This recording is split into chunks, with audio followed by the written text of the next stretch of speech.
ovary is you have to keep track of the stages of the follicle and the stages of the egg, and they don't correspond necessarily. So, there was a poster behind this screen. Let me show you the poster quickly. You want to take a picture of this poster with your phone, because this poster will walk you through the steps you're supposed to see on the slide. So I'm going to use the poster actually, and then I'll show you the slide. Now it's small to see, but let's go through it. So if you look at your list, way up here on the outside of the ovary, you have little teeny baby follicles that were there before you were born. What do you call those?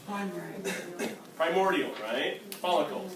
What do you call the eggs inside a primordial follicle? Primary oocyte. Primary oocyte. So you have a primary oocyte is in the primordial follicle. So now you have to remember your meiosis to understand what primary and secondary mean. Excuse me. What's primary mean in terms of meiosis? Meiosis.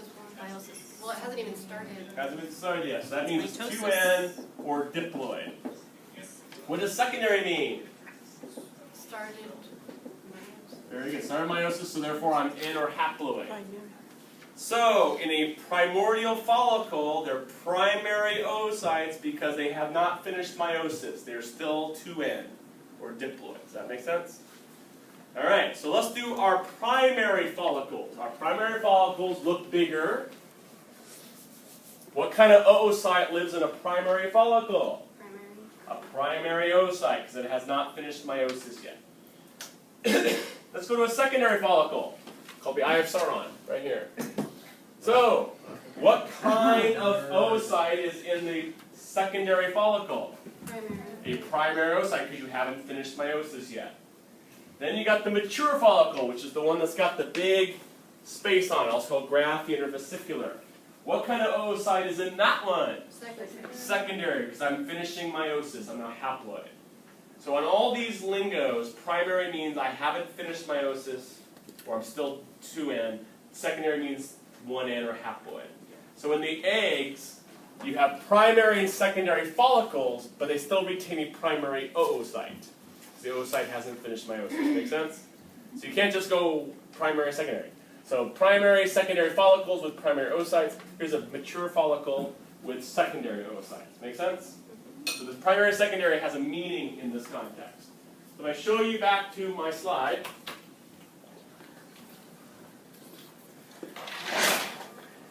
so if I were pointing to these ones on the very outside, which are very, very tiny, and asked you what oocyte is that, you would say? Primary. If I asked you what follicle that is, you would say? Primordial. Very good. I pointed, you didn't have to zoom in on a slide, but point to the ones that are a little bigger, more round. Which follicle are those? Primary. And what oocyte are they? Primary. Yay. I point to the ones that look like eyeballs. Here and there. There's one down here. The next step up, here's one. They are secondary follicles with Primary. Very good. I point to the big circles. Those are going to be mature follicles or Graphian or vesicular with Secondary. yay. You get that, you can beat yourself pretty well. Can you do it one more time, please? Sure. Let me do it on, let me zoom in. That'd be better. Give me just a second.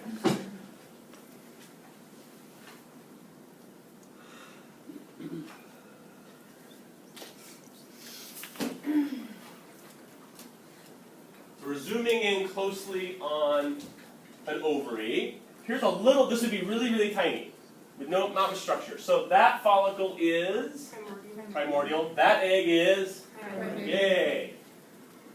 Too easy, drill sergeant. Let's try this. Okay, the one at the top is what you just named. The one at the bottom. What is this one? The follicle-wise? Primary, because you can see the circle. And this egg is the primary, because it has not done meiosis yet. So I'm gaining in the follicle and growing the egg. So try this one. This is not the best one in town. This one actually should have a space on both sides, but it has only one. So just pretend with me that this looks the right way. So what kind of follicle would be the next step? Secondary. And what kind of oocyte? Primary. So you look for space around the periphery? Yes. So as you're gaining peripheral space, then you're gaining size. So then our last one. favorite. The one that's full of fluid with the egg on the side. So Follicle. this follicle is Grafting. mature grafting vesicle. That egg is Secondary. secondary. Here's some little primordials over here. Alright. So you're going to have to name the cells and the egg separately in your head as you go up the chain.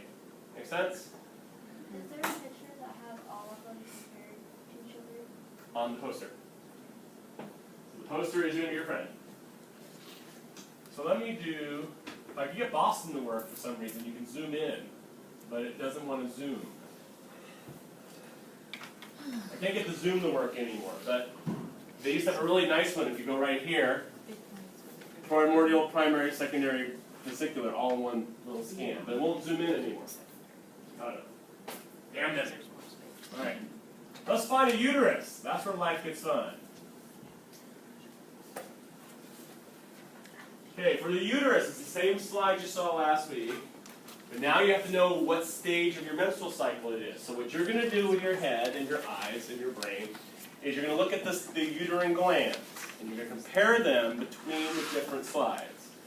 So looking at the uterine glands, these little worm-like things, describe them to me. What shape are they in? Straight. They're kind of straight. There's a few that might be bent, but they're mostly straight and or round.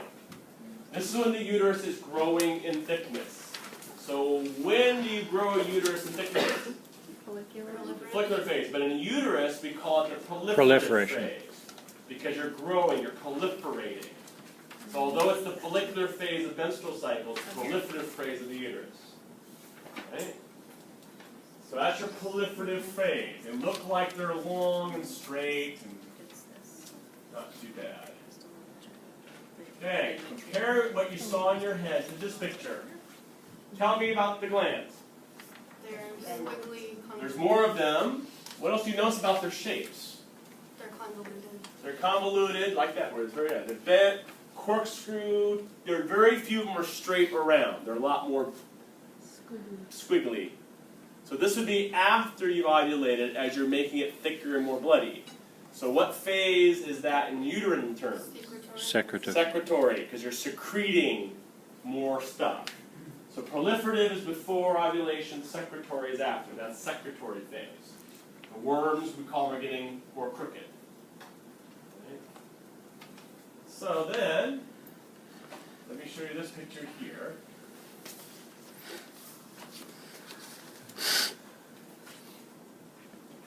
This is from far away, but you can see the uterine glands up there. So what phase do you think that is? That they're straight and long. Proliferative. You're growing. So proliferative phase, straight and long. Okay, smarties. On the left-hand side, you'll have to probably squint to see it. But take a look at there and tell me what you think that phase is. That's secretory. There's a lot of them. You can see they're all different shapes. They're kind of bent. So that would be secretory phase after ovulation. So you can see the number changes and their shape. This one should be self-obvious. Menstrual phase. What happens in menstruation? That looks like your uterus is coming off, because it is. So they're breaking off. You can see dead cells. If you zoomed in, there'd be blood cells in there. So they're basically busting the worms apart. Right? Yes, takes all the romance right out of it. Okay. Those are the three main phases. So what I'm going to do, I'm going to randomly go through and find a few phases that scare you with. Let's try this one. Let's try this one.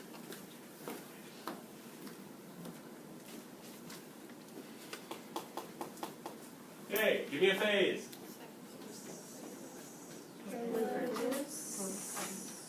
How many uterine glands do you see? Not that many. What shape are they? Kind of straight. Yeah, this one's crooked, but most seem kind of straight. Therefore, this is proliferative. There's very few glands. They're mostly straight round. So, before ovulation. Okay, smarties. Get you with the hard one now. Name it and claim it. Secretory. How'd you know? Lots of glands, squiggly. Notice they look jagged. corkscrew. Very good.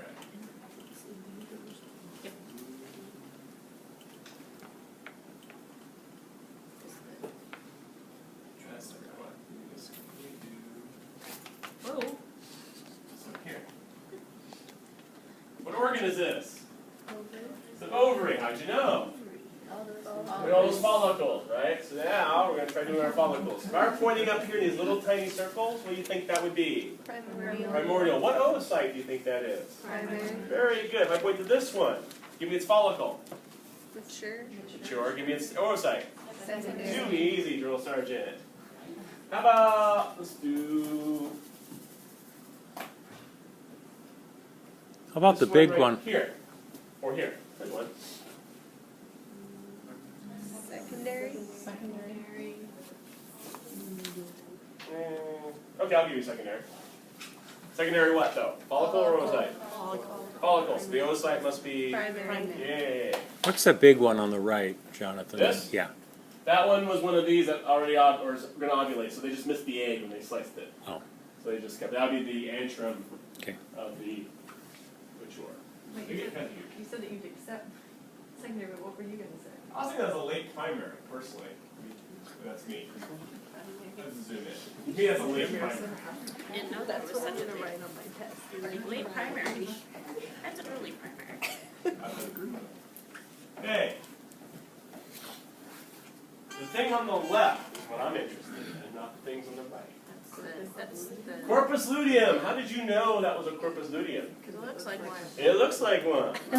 Indeed. Corpus luteum, they have puffy, cloud-like, they don't look like round follicles. That's the old follicle. When this egg left, or will leave, we'll get this. So there's a corpus luteum. They look puffy, cloud-like, some people say. Corpus lutea there.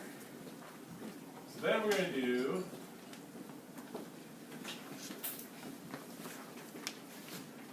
in the upper left compared to the right. Purpose albicans. Albicans. How did you know that was an albican? Because it looks like it's It It looks like one. Yeah, it's shrinking, right?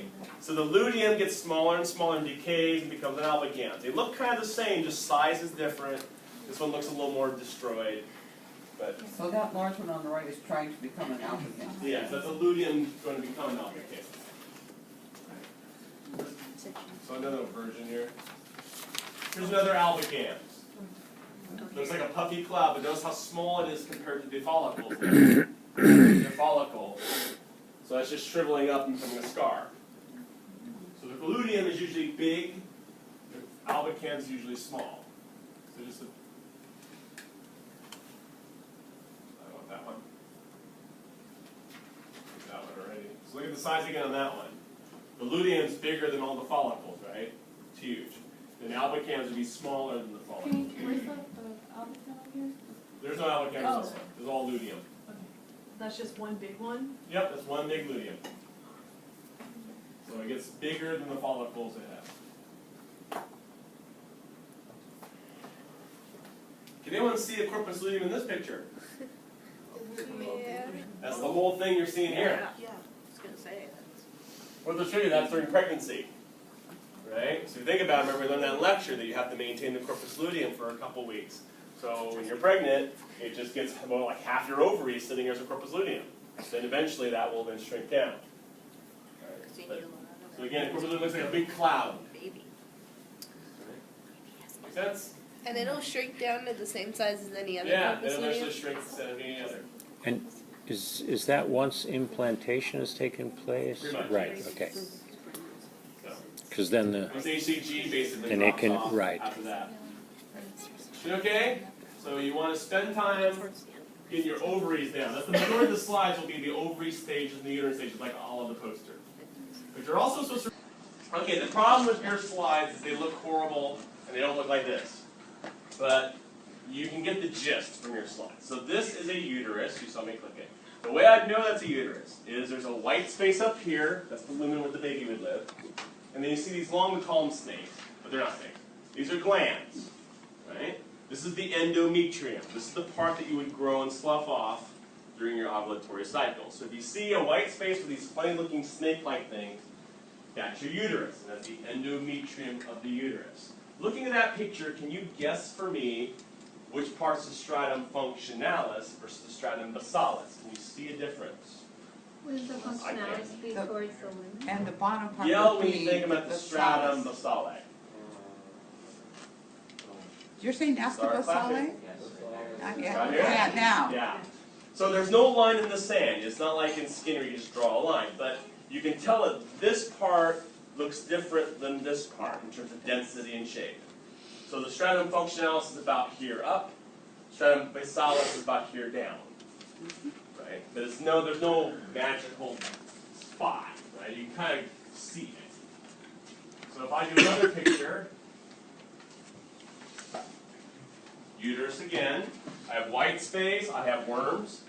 Okay. Functionalis to be from here to about yay. Yeah. Okay. Basalis about here to here. 4 cups. Hey, what's this? This muscle. What's that? Myometrium. Myometrium. So you want to look for uterus and be able to figure out kind of vaguely where the line is. It's kind of a judgment call. What is that? Uterine tube? Uterine tube or oviduct fallopian tube. How would I know that if I saw that? It looks like a snowflake. Very good. So it oftentimes has a snowflake. It doesn't always, but looks like a snowflake. You're also going to notice it has muscle. How much muscle compared to a vas deferens? Less. Less. So it's a tube, right? It has muscle, but it doesn't have as much as a vas deferens. It also has this funny snowflakey Okay. kind of appeal to it. Vas deferens does not. And just to show you that it varies somewhat, I mean the oviduct's on the right. So again, you can tell the tube, you can tell there's muscle, but not as much, and then this is sort of strange. So it varies a lot, but you get the idea: snowflake with a little bit of muscle. And what's that on the left? That's a vein. Oh. That's a vein. That's a 232 word. Really? Let's zoom in on my uterine tube, shall I? Yeah. I shall. So, what do you call the snowflake? Folded mucosa. Who else had mucosal folds? Nail gland, fluid, 2 word, sounds like Seminal vesicle. seminal vesicle. Right? So we have mucosal folds or folded mucosa. If you look carefully, there'd be some cilia on there. You can barely figure out that they're there. But there'd be cilia to help move the sperm and egg along. Right? So again, it looks similar to the male tubes, but it's just different looking in terms of the structure. Then we're going to do our last one for the girl slides. This would be the esophagus if it wasn't in the wrong place of your body. Vagina. That's a vagina because it has what kind of tissue? Stratified squamous. Yes. And usually, but not always, they have this waviness to them, and then they have these mucosal exudate glands like that. But it looks like an esophagus because the same kind of things for protection. So stratified squamous epithelial tissue. Okay. Every time. There's a close-up. Stratified squamous. Stratified squamous everywhere. Kind of wavy. You okay those? Uh, All right, so let's do breasts. Let's do boobs. All right, get a model of something on here. Depending on the slide you have, there's some variability here, so don't overanalyze. But this is a breast tissue, mammary gland, whatever you call it. And these circles represent the actual glands or alveoli making the milk. So everything you see is background and just connective tissue or fat. The milk is actually these things. So what you're going to do is you're going to look at those circles, and out of like gut reaction, are they kind of big or little compared to everything else that's there? So the Big. larger filled space that's with the glands, is Yep. that just a really large gland, or is that like a duct? That's going to be a duct. That's going to be a tube. that's Right a duct. So compared to everything else, they seem like there's a lot of them or a few of them? Few. Few. Seem big or small, kind of. Small. They're kind of small. So this would be an inactive I've seen or one. not lactating one. It's busy. You're not making milk. Oh, okay. What you want to do is take a picture of that with your head, right? We'll see in a moment. And then compare it to this one It's just busy. here. What do you notice? Lots. A lot more glands. And fatter. They're bigger, there's more of them, they're shoved everywhere, and you're compressing the other tissue. So as you milk more, these get bigger, Hence, they're larger size, right? You can see that they're producing more fluid. There's just, obviously, there's more activity. So, lactating, right? The problem is you can end up with ones that look kind of in between. Oh, great. That's exactly. Like that one, Yeah, it looks like it's active. That looks right. Now, active. JDoc says that's inactive. If I looked at that, I would Active. probably say active just because I know how inactive things look. Yeah. Yeah. So I understand that you can do that. I'm not overly concerned with how precise you are. And here's one that's actually lactating. Ooh, Now that's you can tell real 'cause it's big. thick. Those are huge, right? Here's the milk, right? Huge alveoli taking up the whole stinking thing, right? So basically the size of the gland should increase as the activity goes up. So on your slide, you're going to see something that's not quite like this. You're probably going to see something like, maybe something like this versus something like that. You can make that distinction, then you understand the difference. Make sense? Okay, so what I'm going to do for just a couple minutes, I'm going to randomly hit you with a slide, because I know that's where you want to start. In the organ, can't look to the left. The uterus. How did you know? It's got the squiggly.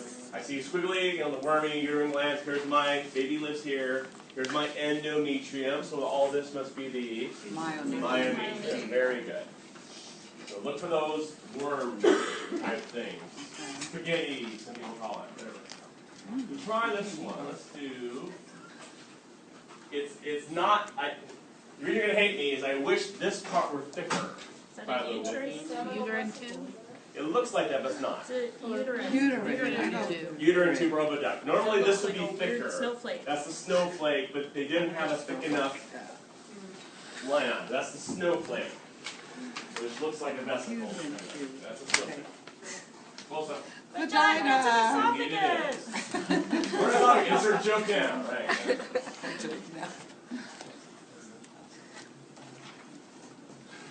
Oh, No, it's the the gland. glands of the breast. The boob it is.